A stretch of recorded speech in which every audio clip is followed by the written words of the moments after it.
Hola con todos y todas, soy Madeleine Vaca, estudiante de la Maestría de Nutrición y Dietética. Hoy vamos a hablar acerca del abordaje médico-nutricional de las principales complicaciones de la cirrosis. Para comenzar, vamos a definir algunos conceptos importantes. Primero, la fibrosis hepática constituye la proliferación reversible de fibroblastos y la acumulación de componentes excesivos de la matriz extracelular, por ejemplo, el colágeno tipo 1 reticulado, en el parénquima hepático en respuesta a una injuria dada. La cirrosis representa la etapa final de la enfermedad hepática crónica caracterizada por nódulos regenerativos y septos fibrosos, generalmente irreversibles en el parénquima hepático. Hablamos de una cirrosis compensada a la etapa asintomática de la misma en donde no hay complicaciones de la hipertensión portal, como ascitis manifiesta, hemorragias varicosas o encefalopatía hepática, mientras que el estado descompensado de la misma alude al desarrollo de complicaciones como las ya mencionadas, habitualmente desencadenadas por un evento agudo como las infecciones o los fármacos. En cuanto a la etiología, tenemos a la hepatitis C crónica como la causa más común de cirrosis en Estados Unidos. También tenemos al trastorno crónico por consumo de alcohol, a la enfermedad hepática esteatóxica asociada a disfunción metabólica, a las enfermedades autoinmunes como la hepatitis autoinmune tipo 1, la colangitis biliar primaria y la colangitis esclerosante primaria, las afectaciones genéticas como la hemocromatosis hereditaria, la enfermedad de Wilson, entre otras. También anomalías vasculares como la cirrosis cardíaca o el síndrome de Budd-Chiari, entre otras. Ahora vamos a hablar acerca de la intervención nutricional en pacientes con cirrosis. En este flujograma podemos observar que en un paciente diagnosticado de cirrosis se puede aplicar el puntaje Child-Pugh, una escala pronóstica que valora la tasa de supervivencia y predice la probabilidad de desarrollar complicaciones. De esta manera, la clase A tiene una tasa de supervivencia al año de aproximadamente el 100%, la B del 80% y la C del 45%. Posteriormente, se emplea el índice de masa corporal para categorizar a los pacientes con bajo peso que poseen un alto riesgo nutricional. Aquellos pacientes que van desde el normopeso al sobrepeso, en quienes es necesario el empleo de herramientas de cribado nutricional como la valoración global subjetiva y el Royal Free Hospital Global Assessment, además de estudios para valoración de sarcopenia como el DEXA o la bioimpedancia. Resulta importante aclarar que la evaluación se realizará cada 1 a 3 meses durante el primer año de diagnóstico de la enfermedad. Por último, el IMC identifica a aquellos pacientes con obesidad en quienes puede ser necesario también la valoración de sarcopenia. Esta es la herramienta del Royal Free Hospital Nutrition Prioritizing Tool, que es más sensible que el NRS 2002 para identificar pacientes con enfermedad hepática en riesgo de malnutrición. Se enfoca en preguntas como la presencia de sobrecarga hídrica, la reducción de la ingesta, el peso perdido y el IMC para determinar el grado de riesgo nutricional.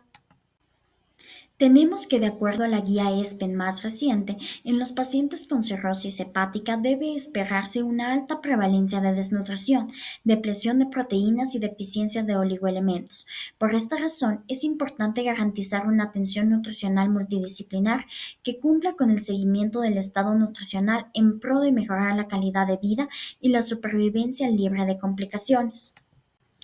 Ahora bien, la vía de nutrición preferida es la oral. Sin embargo, cabe tomar en cuenta que los pacientes cirróticos que experimentan complicaciones agudas, como la ascitis refractaria o la desnutrición, tienen un mayor gasto energético y por ende su ingesta debe ser mayor.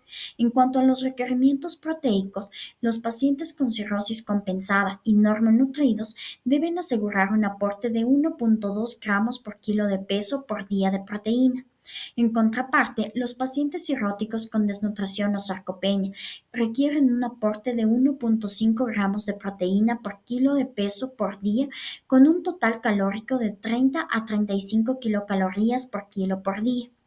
Respecto a los micronutrientes, conviene aclarar que las deficiencias sospechadas clínicamente o confirmadas deben ser adecuadamente tratadas, por ejemplo, las vitaminas hidrosolubles pertenecientes al complejo B en pacientes con cirrosis alcohólica. En cuanto a los líquidos, generalmente se mantiene en 1 ml por kilocaloría. Sin embargo, en casos de ascitis severa se debe limitar su consumo. La restricción de sodio va a depender del grado de ascitis que discutiremos más adelante. Respecto a los tiempos de comida y colación nocturna, se pretende reducir los periodos de ayuno al contar con el fundamento de la alteración del metabolismo de la glucosa, que reduce la capacidad hepática de degradación del glucógeno y generación de glucosa, gluconeogénesis. Por esta razón, se recomienda realizar 5 a 6 comidas al día, incluyendo una colación nocturna, que incluye alrededor de 50 gramos de hidratos de carbono complejos, lo que ayuda a reducir la oxidación de lípidos y mejora el balance en el nitrógeno. Un tema importante del que hablar son los aminoácidos de cadena ramificada. Se postula que existe un aumento de los aminoácidos aromáticos y una disminución de los aminoácidos de cadena ramificada, como son valina, leucina e isoleucina, como consecuencia de la reducción de la ingesta e hipercatabolismo. Además, los aminoácidos de cadena ramificada son fuente de glutamato, lo que facilita la desintoxicación del amonio mediante la síntesis de glutamina. Estimulan la síntesis de proteína hepática, mejorando el estado nutricional, disminuyendo episodios de encefalopatía hepática, ascitis y mejorando la calidad de vida de los pacientes. Se recomienda una suplementación de aminoácidos de cadena ramificada de 0,25 gramos por kilo por día en casos de cirrosis avanzada.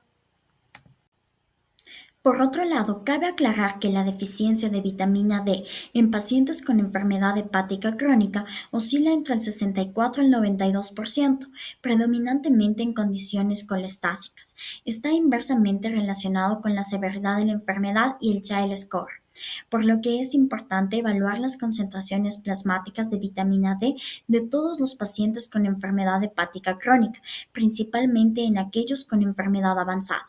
Se recomienda la suplementación de vitamina D en pacientes con valores menores a 20 hasta alcanzar valores superiores a 30. Ahora bien, vamos a profundizar en una de las complicaciones de la cirrosis, que es la encefalopatía hepática, un síndrome caracterizado por el deterioro del estado mental, trastornos neuromusculares y alteración de la conciencia. El fundamento fisiopatológico explica que la disminución del metabolismo hepático y de la derivación portosistémica conduce a la acumulación de metabolitos neurotóxicos, incluido el amoníaco, que atraviesa la barrera hematoencefálica provocando deterioro neurológico. En cuanto al tratamiento médico, se emplea la lactulosa vía oral, la misma que se convierte en ácido láctico por la flora intestinal, lo que causa acidificación en el intestino y conversión del amoníaco en amonio, el cual es excretado en las heces, mejorando la sintomatología de la encefalopatía hepática. Respecto a la intervención nutricional, es preciso modular el consumo y tipo de proteína de acuerdo al grado de encefalopatía. Así, en un grado 1 a 2 se puede aceptar 1,2 a 1,5 gramos de proteína por kilo de peso por día, mientras que en un grado 3 a 4 se restringe transitoriamente a 0,5 gramos por kilo por día, con incrementos progresivos hasta lograr 1,5 gramos por kilo por día. En cuanto a la distribución, se plantea que el 30 a 40% sea de origen animal y el 60 a 70% sea de origen vegetal. Por otro lado, si el paciente está recibiendo lactulosa, se considera hasta 25 gramos de fibra dietética, mientras que si no recibe lactulosa se puede llegar hasta 45 gramos. Previamente se explicó que la suplementación de aminoácidos de cadena ramificada es de 0,25 gramos por kilo por día. Últimamente se ha propuesto que los probióticos pueden mejorar la sintomatología de la encefalopatía hepática leve mediante la reducción de las concentraciones de amoníaco y endotoxinas. Por último, vamos a discutir la ascitis, definida como la acumulación anormal de líquido en la cavidad abdominal.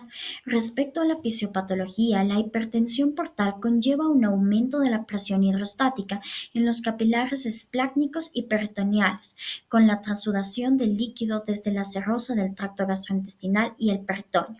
Por otro lado, la hipoalbuminemia causa una disminución de la presión osmótica coloidal, con trasudado del líquido intravascular a la cavidad peritoneal. En cuanto a la intervención nutricional, se requiere una restricción de sodio en función de la gravedad de la ascitis, siendo de 2 gramos de sodio por día en casos leves, 1,5 gramos por día en casos moderados y de hasta 1 gramo por día en casos severos. Adicionalmente, es precisa una restricción hídrica que puede llegar a ser de hasta 0,8 ml por kilocaloría en ascitis severa. Muchas gracias por su atención. Espero que la información compartida sea de utilidad en el manejo de pacientes con cirrosis y de sus complicaciones como son la ascitis y la encefalopatía hepática. A continuación, les dejo las referencias bibliográficas.